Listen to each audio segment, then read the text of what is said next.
Birth control. अब birth क्या है और कंट्रोल क्या है? अब फीमेल में जहां पे बेबी 9 मंथ्स का डेवलप होता है, दैट इज यूटेरस पड़े, जहां से बेबी बर्थ होता है, निकलता है, that is called as vagina. दोनों साइड में ओवरी, फिर उसके बाद ओविटेज।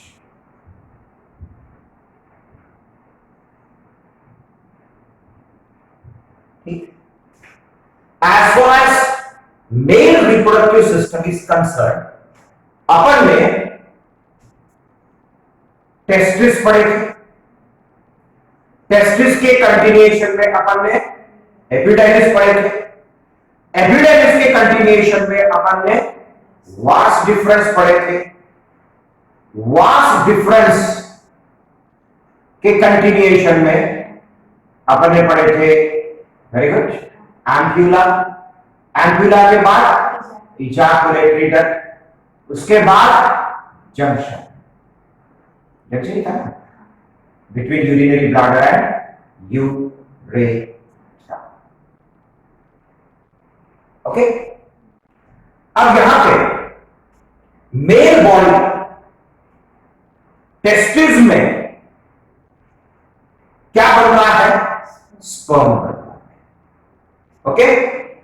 आगे जाके यहां अपन ने एक्सेसरी ग्लैंड्स पढ़े थे, सेमाइनल वेसिकल, फिर अपन ने यहां पे पढ़े थे प्रोस्टेट ग्लैंड, फिर यहां पे अपन ने पढ़े थे कॉर्पस।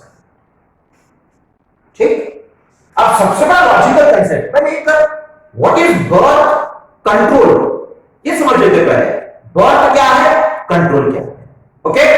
तो यहां पे अपन ने पढ़े थे स्पर्म निकलता है, एपिडाइडिस में जाता है, एपिडाइडिस में से किस में गया? वास डिफरेंस में गया, फिर इसका एम्प्यूला। मतलब ऑलरेडी यहां पे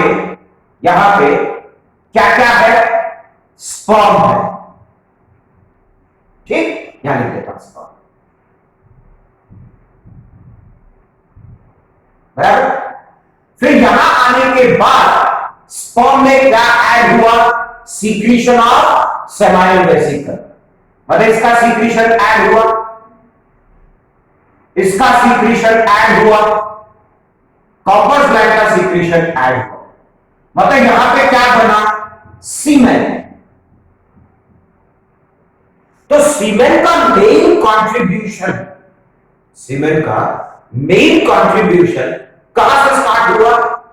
seminal vesicle, then prostate gland, then corpus gland. मतलब सीमेन में मेन कंपोजिशन जो लिक्विड सीक्रीशंस है, that is the secretion of seminal vesicle, secretion of prostate gland, secretion of, बराबर। सो सीमेन में जो मेन कंपोजिशन है वो है, एक तो स्पर्म है, the sperm it is getting from testis, इसमें तो कोई कंफ्यूजन नहीं है। Whereas the rest of the secretions, it is getting from accessory glands, and the accessory glands starts from end of vas difference, बराबर। ये क्या है? Vas deferens. देखिए ये कंसेप्ट में क्यों समझा रहा हूं, क्योंकि बर्थ कंट्रोल में इसका यूज करेंगे। मैं आपको कोई मेल रिप्रोडक्टिव सिस्टम या फीमेल रिप्रोडक्टिव सिस्टम नहीं पढ़ा रहा यहां पे। हमारा एम है व्हाट इज बर्थ कंट्रोल।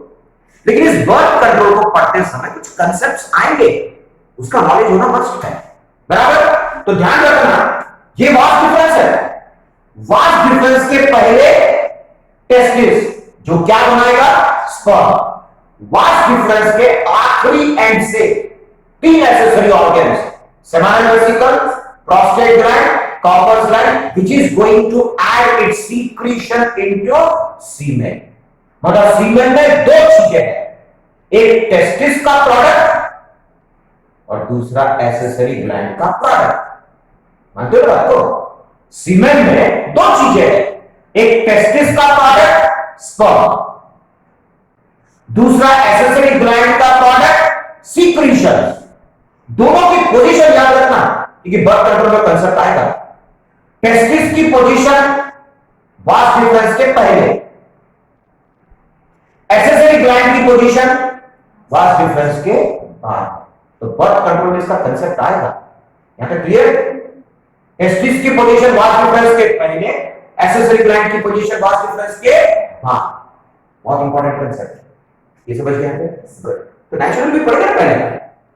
अब होता है यहां से स्पर्म आएगा इंसेमिनेशन, फादर एंड मदर का सेक्सुअल कांटेक्ट, कॉप्युलेशन, कॉइटस, इंटरकोर्स।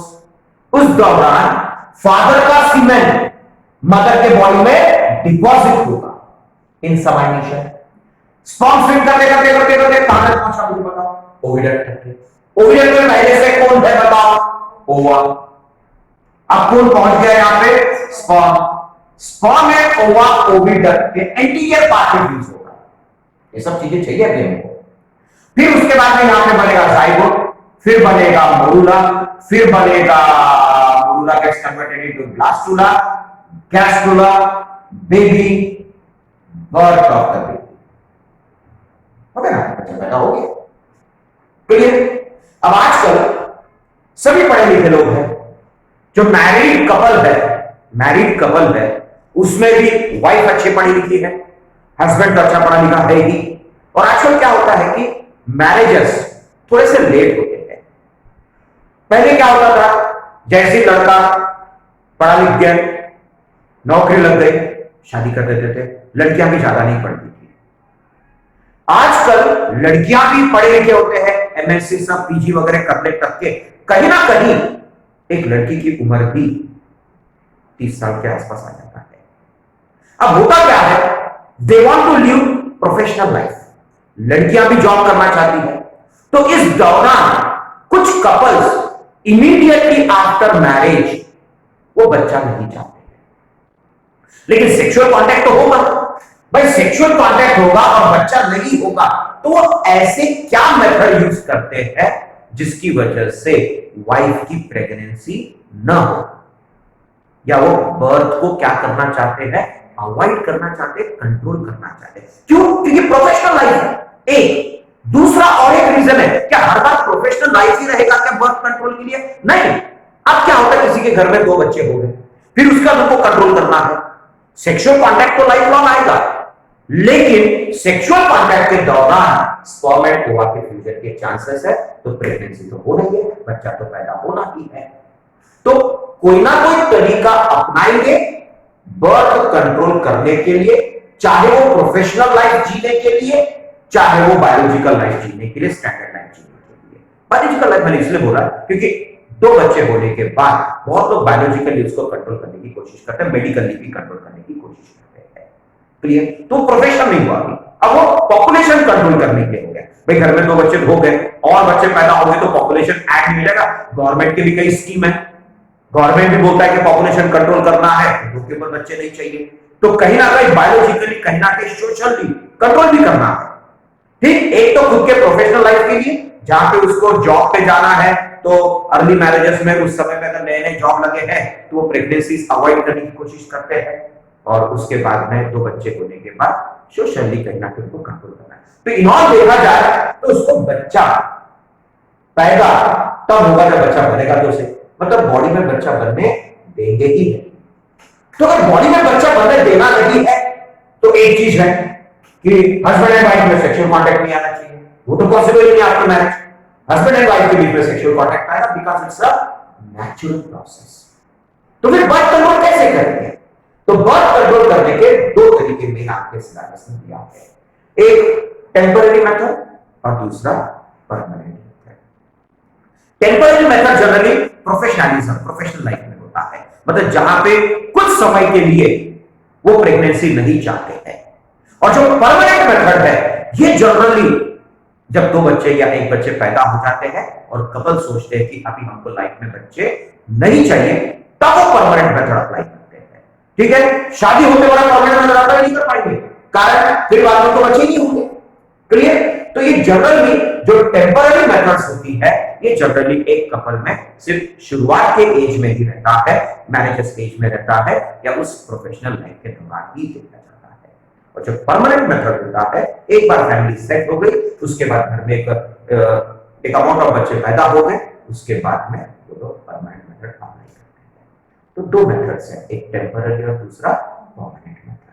तो पहले अपन थोड़े से नेचुरल प्रोसेस में चलेंगे, क्योंकि कभी भी ध्यान में रखना, नेचुरली अगर किया जाए तो बॉडी पे बायोलॉजिकल इफेक्ट ज्यादा नहीं होता है। अदरवाइज क्या होगा, अगर हम बहुत सारे केमिकल यूज कर रहे हैं तो उससे क्या होगा, बॉडी के डैमेज होने के चांसेस है। क्योंकि टेम्पररी मेथड ये सिर्फ कुछ समय के लिए प्रेगनेंसी अवॉइड करने के लिए है, और अगर हमने उस टेम्पररी मेथड के दौरान या शुरुआत मैरिजेस के शुरुआत के एज के दौरान कुछ ऐसे हार्डकोर केमिकल्स अगर यूज कर लिए हमने, तो फिर कोई ना कोई यूटेरस डैमेज हो जाएगा, ओविडक्ट को आदत नहीं रहेगी, तुम्हें मेंस्ट्रुअल साइकिल जबरदस्ती रोक रहे हैं, तो कहीं ना कहीं बॉडी का नेचुरल प्रोसेस इफेक्ट होता है, और जब बच्चा चाहेंगे फिर तब नहीं हो पाता है।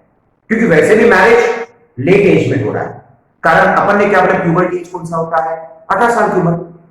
और अगर आप 50 साल या 30 साल पहले की बात करेंगे तो 17-18 साल में शादी हो जाती है, बराबर है ना। तो 18 साल की उम्र में जस्ट तभी ओवरी ओवा बना रहा है, तो ओवा भी तंदुरुस्त, ताजा, इम्यूनिटी पावर स्ट्रॉन्ग, कोई दवाइयों का असर उस पर ज्यादा नहीं होता है। वही अगर हम 30 और 35 साल की उम्र में अगर एक फीमेल की शादी होती है, और वैसे भी 45 साल की उम्र तक की, तो ओवा बनेगा। तो बॉडी ने ऑलरेडी बहुत सारे क्या बना चुका है, ओवा बना के शट ऑफ कर चुका है। मतलब वैसी बॉडी के ओवरी, ओविडक्ट, यूटेरस क्या हो चुके हैं, थोड़े से वीक हो चुके हैं। इसकी वजह से बाद में अगर वो चाहेंगे भी तो ठीक से बच्चे नहीं बन पाएंगे, तो ये फैमिली, ये कपल प्रॉब्लम फेस करते हैं। वही अगर अर्ली मैरिजेस हुए 18 साल की उम्र, मेंसेस तो तब स्टार्ट हुआ ना, तो उस समय में यूटेरस ज्यादा डैमेज नहीं हुआ है, तो उस समय में अगर हम बर्थ कंट्रोल मेथड्स अगर अप्लाई भी करते हैं टेम्पररी, तब ज्यादा फर्क नहीं दिखता है। ये जो लेट मैरिज स्टेज होती है, यहाँ पे टेम्पररी मेथड भी थोड़ा सा हानिकारक हो सकता है। क्लियर? इसे लेट मैरिजेस में जनरली बहुत सारे कपल्स लोग इंतजार नहीं करते हैं, प्रेगनेंसी में चले जाते हैं, बट कुछ कुछ प्रोफेशनल लाइफ होता है जहाँ पे वो लोग थोड़ा सा अवॉइड करने की कोशिश करते हैं। और मैंने सेलिब्रिटी की बात की था इसके पहले, they will go for circulation, तो वो सर्वेसी में चले जाते हैं। क्लियर? एग्री यहाँ पे? तो यहाँ पे हमको क्या देखना है, टेम्पररी मेथड है, परमानेंट मेथड। हम दोनों चीज काउंट करेंगे, ठीक है, early marriageable ages and late marriageable ages, दोनों काउंट करके ही हम फोकस करके ही आगे बढ़ेंगे। तो यहाँ पे कैसे अवॉइड किया जा सकता है, तो सबसे पहले अपन कौन सा प्रोसेस देख रहे हैं, एक नेचुरल प्रोसेस। एक नेचुरल प्रोसेस अभी बोर्ड एग्जाम में आने के चांसेस है, लेकिन कॉम्पिटिटिव में नेचुरल प्रोसेस में छोटी छोटी चीजें तो कोई पूछेगा नहीं, जैसा फादर एंड मदर का जब सेक्सुअल कांटेक्ट आता है, जब फादर का पेनिस मदर के बॉडी में इंसर्ट होता है, जस्ट सीमेन निकलने से पहले, तो बॉडी पे कंट्रोल होना चाहिए। मतलब इजेक्ट सीमेन इजेक्ट होने से पहले ही सेक्सुअल कांटेक्ट उसने अवॉइड कर लेना चाहिए, निकाल लेना चाहिए। अब ये तो कोई नीट में तो आने वाला नहीं है, बट बोर्ड एग्जाम में आएगा तो आपको लिखना ही पड़ेगा। मतलब जब सीमेन इजेक्ट होने के स्टेज पे आता है फीमेल के बॉडी में, पेनिस के कर लेना चाहिए। यूज ऑफ कंडोम्स है, ये इस टाइप के आप एक जनरल प्रिंसिपल्स आपको आया तो लिखना है बोर्ड एग्जाम में। कॉम्पिटिटिव में इतने छोटे छोटे चीजें तो कोई पूछेगा नहीं, बराबर। तो हम लोग थोड़ा सा साइंटिफिक चीजों पे ज्यादा फोकस करेंगे। क्लियर? अब एक नेचुरल मेथड जिससे किसी को नुकसान नहीं, जैसे आज के डेट में जैसे मैंने बताया कि मोस्ट ऑफ द फीमेल्स जो वाइफ होती है वो भी थोड़ी बहुत पढ़ी लिखी होती है, बायोलॉजिकली उनको अपने बॉडी का नॉलेज है, तो उसी चीज को वो लोग एनकैच कर सकते हैं। नेचुरल मेथड मतलब सेक्सुअल कांटेक्ट आया, स्पर्म भी बॉडी में गया, लेकिन फिर भी प्रेगनेंसी नहीं होती है। कैसे? मतलब उसके लिए टाइम पीरियड, उसके लिए मेंस्ट्रुअल साइकिल का नॉलेज होना बहुत मस्ट है। मतलब अब जैसा फीमेल के बॉडी में, अब फीमेल के बॉडी में जो हमने मेंस्ट्रुअल साइकिल पढ़े थे उसी की बात कर रहा हूं मैं। अब जैसा ये ओवरी है, मैंने याद है आपको स्टेजेस भी पढ़ाया, तो सबसे पहला स्टेज अगर आपको याद होगा, primordial follicle is converted into Graafian follicle. तो पहला जो स्टेज है आपको याद होगा, दैट इज फॉलिक्यूलर फेज।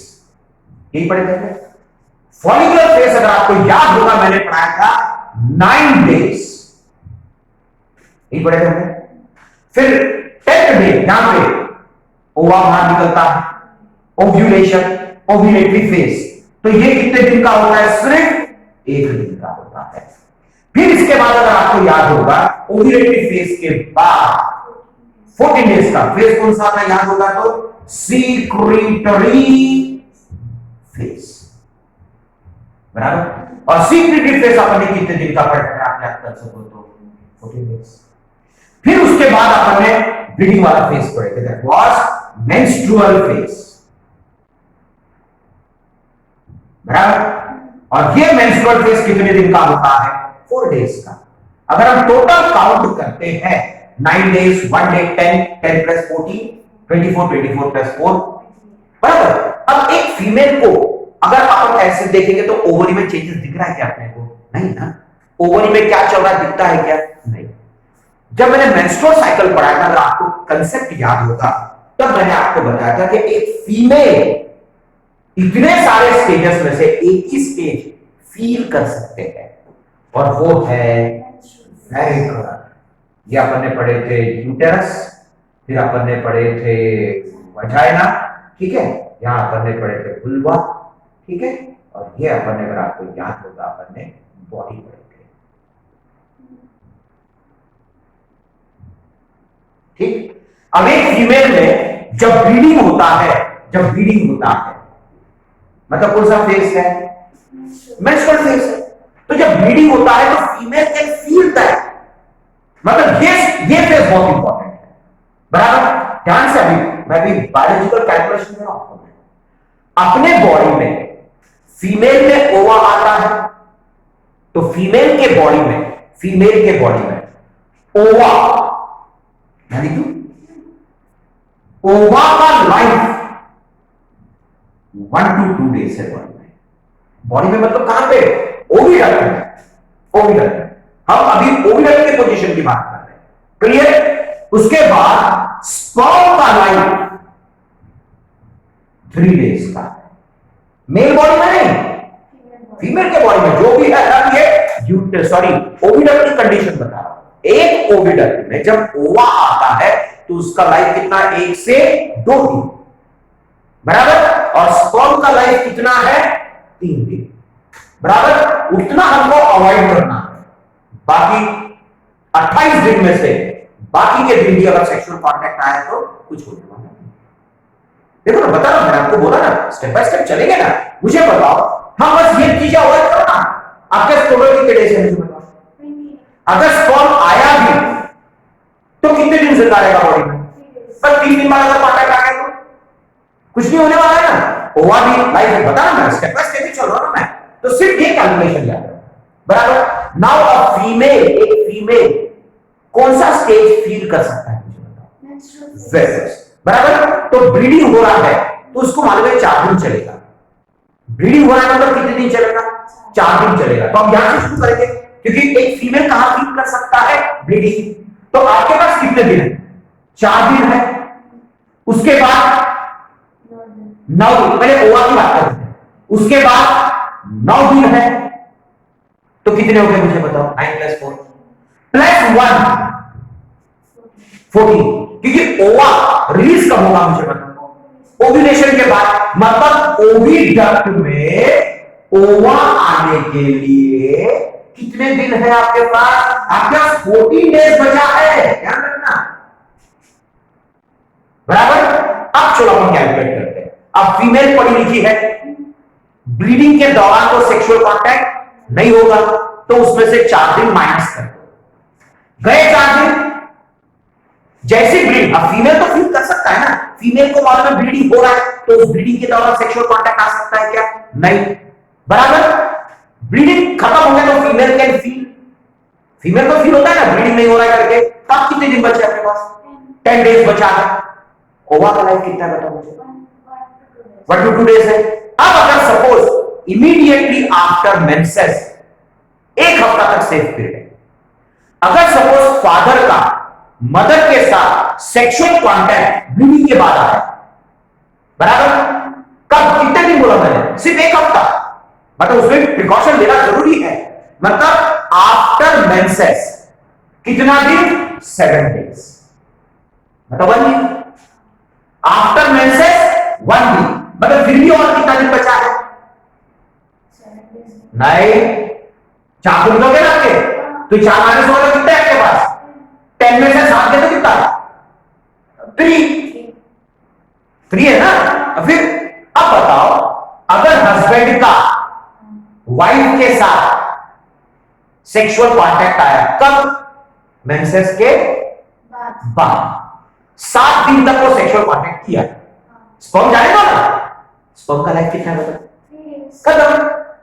7वें दिन तक वो सेक्सुअल कांटेक्ट कर सकता है, कारण अगर 7वें दिन भी अगर स्पर्म आया, ओवा है क्या बॉडी में? ओवा नहीं है ना, क्योंकि ओवा कब आएगा? ओव्यूलेशन के बाद, मतलब कितने दिन बाद? 10 दिन बाद। देखो ना, यहां से कितने दिन बाद आएगा? 10 दिन बाद आएगा, मतलब हम 10वें दिन तक के कांटेक्ट नहीं कर सकते, क्योंकि 10वें दिन तक कांटेक्ट करेगा तो स्पर्म बचा रहेगा ना, क्योंकि स्पर्म का लाइफ कितना है? 1 to 3 डेज है। अब सोचो, मैं दोनों कंडीशन देता हूं। अगर 7वें दिन तक सेक्सुअल कांटेक्ट आया तो ओव्यूलेशन में अकेला कौन है? स्पर्म है। ओवा आया क्या? नहीं। ओवा आया क्या? नहीं ना। अब इस स्पर्म की लाइफ कितनी है मुझे बताओ? वेरी गुड, लिखा है यहां पे 3 डेज, और अभी भी आपके पास ओवा निकलने के लिए कितना दिन बचा है? 3 डेज ही बचा ना, क्योंकि ये तो 4 डेज कर गया, तो बचा कितना आपके पास? 10 डेज। समझ रहे हैं? अब 10 दिन तक के हम सेक्सुअल कांटेक्ट तो नहीं कर पाएंगे, 10 दिन के अंदर ही होना चाहिए, क्योंकि 3 दिन का लाइफ है ना किसका? स्पर्म का। अब यहां पे स्पर्म आ चुका है, अब स्पर्म आ गया, लेकिन ओवा है क्या? नहीं। अब सपोज स्टार्टिंग में 1-2 दिन बाद कांटेक्ट आया, स्पर्म है बॉडी में, अरे कांटेक्ट आया तो स्पर्म रहेगा ना। 7 दिन की बात नहीं कर रहा मैं, उसके भी कम, तीसरे दिन कांटेक्ट में आया, स्पर्म आया कि नहीं आया? ओवा है क्या? चलो तो रहेगा स्पर्म बॉडी में, कितने दिन रहेगा? 3 दिन। स्पर्म की लाइफ कितनी है? 3 दिन बाद वो स्पर्म मर जाएगा। ओवा है क्या? प्रेगनेंसी होगी क्या? सेफ मैटर है कि नहीं है? हमने कौन सा यहां बायोलॉजिकल या कोई केमिकल नहीं कंट्रोल किया है कि कंट्रोल नहीं ना, तो ये सेफ पीरियड हो गया। समझ गए? अब सपोज चलो दूसरा कंसेप्ट लेके चलते हैं। अब सपोज 7वें दिन बाद आ रहा है, फिर भी 10 दिन है ना अपने पास का, लेकिन अगर 7वें दिन आएगा तो डेंजरस है थोड़ा, कारण अगर 7वें दिन बाद अगर कांटेक्ट आता है, चलो 8th डे में गिनते हैं, 8th डे में अगर स्पर्म आया, 8th डे में, इसकी लाइफ कितनी है बताओ फिर से? 3 डेज। लेकिन 2 दिन में ओवा आ जाएगा ना, अगर 2 दिन में ओवा आया और इसकी लाइफ कितनी है? ओवा आ चुका है, फिर भी कितने दिन बचा है? 1 दिन बचा है ना। किसका लाइफ बचा 1 दिन का? फ्यूज नहीं हो जाएगा? फ्यूज हो गया तो नहीं, फ्यूज होगा तो क्या होगा? प्रेगनेंसी। भाई टॉपिक क्या चल रहा है और कहां आप जा रहे हैं? फर्टिलाइजेशन में बर्थ की बात शुरू है बेटा, तो बर्थ की बात करो ना यहाँ पे। क्लियर? तो यहां पे सपोज 8th डे में आया तो, लेकिन बचा सिर्फ 2 दिन है, तो ये इसका 2 दिन चला गया तो फिर 1 दिन बच गया, मतलब और 1 दिन जिंदा रहेगा कौन? स्पर्म। लेकिन उस 1 दिन में पहुंच जाएगा कौन? ओवा। मतलब चांसेस प्रेगनेंसी के बढ़ जाएंगे। मतलब एक हस्बैंड एंड वाइफ दोनों अगर पढ़े लिखे, दोनों अंडरस्टैंडिंग में है, तो कोई केमिकल्स लेने की जरूरत नहीं है। ब्लीडिंग होते बराबर 1 हफ्ते तक अगर सेक्सुअल कांटेक्ट आता है तो कोई प्रॉब्लम नहीं, पर 1 हफ्ता भी रिस्क नहीं लेना चाहिए, कम से कम 5 दिन बस। बट बायोलॉजिकली बोला जा सकता है कि इससे कोई फर्क नहीं दिखता है, बराबर। तो 1 week after menses safe period है कि नहीं बताओ? है सेफ। ओके, अब कुछ कंफ्यूजन पूछो ना, अगर कंफ्यूजन हो तो पूछो। जब ये बताया तो कंफ्यूजन था, कारण मैंने कोई मैथमेटिकल कैलकुलेशन नहीं की, जब मैं 4 + 9 + 1 लिखा तब जाके आपके दिमाग में आया कि 14 डेज हो जाएगा। सारा कैलकुलेशन करो बेटा, नेचुरल साइकिल पढ़ाया क्यों मैंने, बराबर। जब ये कैलकुलेशन किया तो समझ आया, तो वो कैलकुलेशन बहुत जरूरी है। ओके, अब ये तो हो गया आपका मेंसेस के बाद, 1 वीक आफ्टर मेंसेस। सेफ है कि नहीं है? ये हो गया सेफ पीरियड। नेचुरल है क्या आर्टिफिशियल मेथड है? टेम्पररी है कि परमानेंट है? टेम्पररी है, बराबर। कोई और भी निकाल दिया बॉडी से नहीं ना। अब दूसरा पॉइंट, 1 वीक बिफोर पे चलते हैं। अब ये तो आता है, ये तो हो गया किस्सा। अब आते हैं दूसरे कंडीशन पे। चलो और एक बार प्रोग्राम करना है, ठीक। अब ओव्यूलेशन का ओवा आएगा कि नहीं आएगा? आ जाए। अभी पहले अपन स्पर्म को लाए, अब ओवा को लाते हैं पहले। अब सपोज यहां पे कौन आ चुका है? ओवा। अब ओवा की लाइफ कितनी है मुझे बताओ? 1 to 2 डेज है। तो चलो हम 2 डेज कंसीडर करके चलते हैं। 1 to 2 लिखने में थोड़ा सा टाइम लगेगा। 2 डेज मतलब यहां पे कौन सा दिन खत्म हुआ था? 8 9 10 8 9 10 10th डे खत्म हो गया ना। मेंसेस के बाद का 10th डे खत्म हो चुका है, खत्म हो गया 10th डे। अब ज्यादा ज्यादा ओवा कितना दिन रहेगा? 11th day and 12th day, बराबर? पक्का? अब आपके पास में 12th डे खत्म हो चुका है। अब इसमें से यहां तक बात तो इसमें से 2 दिन माइनस करो क्या, फिर से आपके पास कितना दिन बचा है? 12 दिन बचा है। यहाँ 12 डेज बचे ना अभी आपके पास में, यहाँ 10 हो गए, पर इसमें से आपने कितना यूज किया? 2 ही दिन यूज किए ना आपने, बराबर? क्योंकि सीक्रेटरी फेज के दौरान 2 दिन रहेगा कौन? ओवा, क्योंकि निकल गया यहां से, निकलने के बाद 2 दिन का लाइफ है। तो अब सीक्रेटरी फेज में से कितने दिन जिंदा रहेगा वो? 2 दिन जिंदा रहेगा कौन? ओवा, बराबर? अब कितने दिन बचे अपने पास में? 12 डेज। रिस्क क्यों लेना? 12 डेज में भी अगर कभी लेट निकला, किसी का मेंसेस बिगड़ गया तो अब एक फीमेल को मालूम है कि कौन से महीने में कौन से दिन उसका मेंसेस चालू है, उसको मालूम है। तो फिर से रिस्क क्यों लेना? मतलब इसके पहले फिर से 1 वीक करो।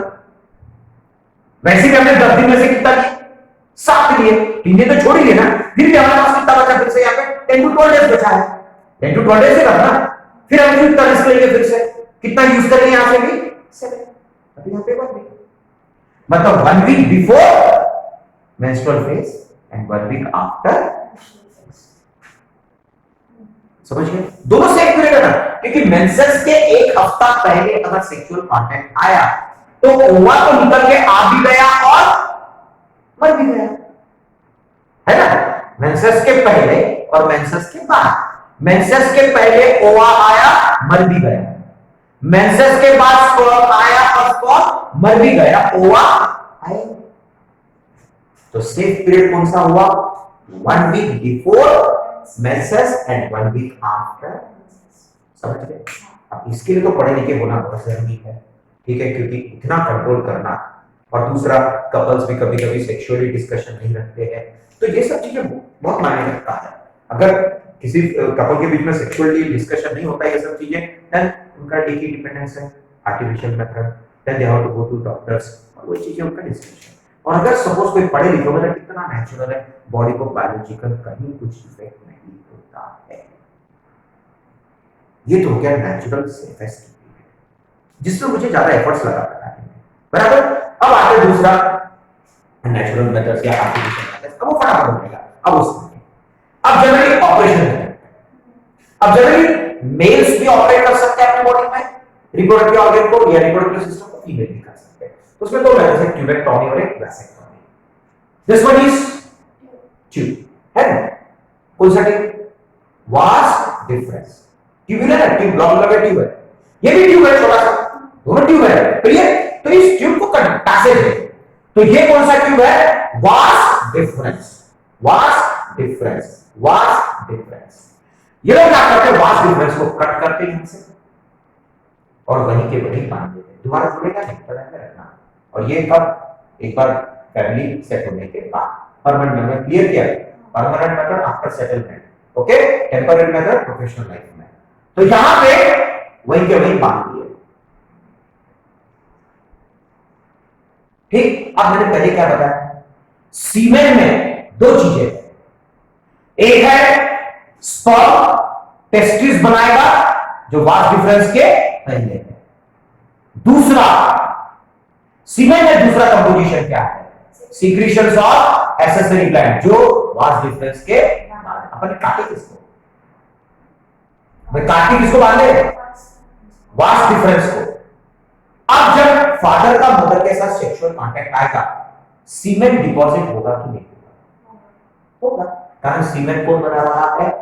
एक्सेसरी ऑर्गन्स जो कट करने के बाद में है, तो सीमेंट तो बनेगा, स्पर्म रहेगा नहीं, कट के प्रेगनेंसी होगी क्या? परमानेंट मेथड, बराबर। तो such type of surgical method is called as vasectomy.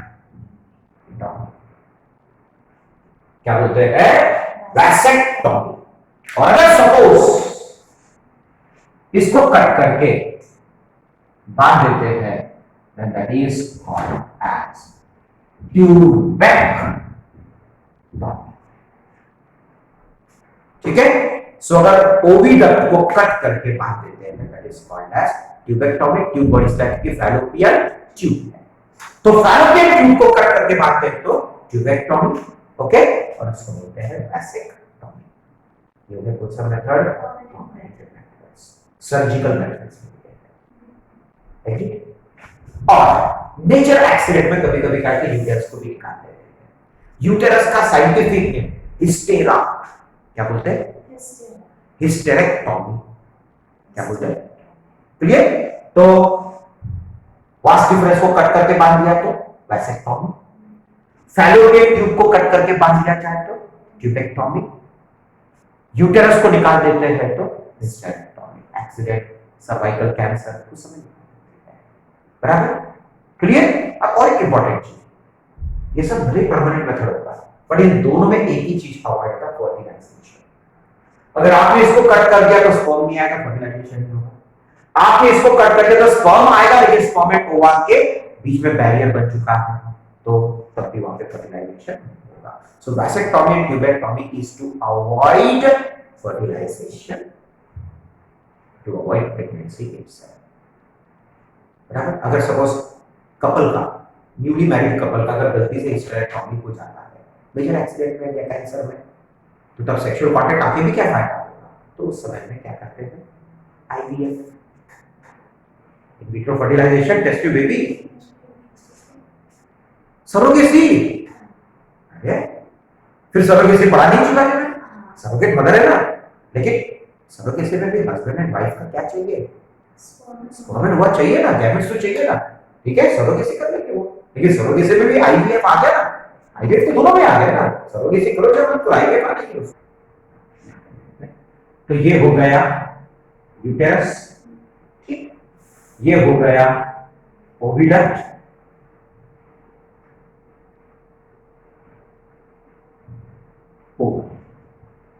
नीचे वसाइना, ये भी टेम्पररी मेथड है। अब यहां पे ओवा है, वहां से स्पर्म आएगा, तो एक्चुअली फीमेल्स लोग एक डिवाइस, प्रेगनेंसी अवॉइड करने के लिए फीमेल एक डिवाइस बॉडी में इंसर्ट करते हैं, मेटल कॉपर का बना होता है, and this is called as copper. क्यों कॉपर का बना? इसलिए कॉपर, लेकिन ये अल्फाबेट टी का शेप होता है, कारण ओविडक्ट और यूटेरस को साथ में लो तो अल्फाबेट टी कितना ना, जब इसके अंदर इंसर्ट कर दिया गया तो इसने यहां पे आके एक बैरियर बना दिया। इधर कौन है? ओवा। जब स्पर्म जाएगा यहां पे आएगा, तो स्पर्म एंड ओवा को फ्यूज होने नहीं देता है, मतलब प्रेगनेंसी नहीं होगा। तो ये आगे फिर से बर्थ कंट्रोल, प्रोफेशनलिज्म खत्म हो गया। जब वो बच्चा चाहेंगे इसको निकाल देंगे, हो सकता है। तो परमानेंट की टेम्पररी मेथड, खत्म टेम्पररी मेथड है, क्लियर। और इसको नाम दिया गया है IUD। आई का मतलब है इंट्रा, इंट्रा मतलब इनसाइड, वेरी गुड। तो ये हो गया यूटेराइन और ये हो गया device. Intra means inside, uterine means, और एक अल्फाबेट उसमें आएगा IUCD। सी का मतलब कॉन्ट्रासेप्शन, बर्थ कंट्रोल को बायोलॉजिकली बोलते हैं कॉन्ट्रासेप्शन। तो कॉन्ट्रासेप्टिव मेथड्स, तो बर्थ कंट्रोल मेथड्स मतलब contraceptive method, how to avoid contraception, ठीक है। तो ये सब कॉन्ट्रासेप्टिव मेथड्स है, क्लियर। इससे वहां पे आता है IUCD वर्ड दिया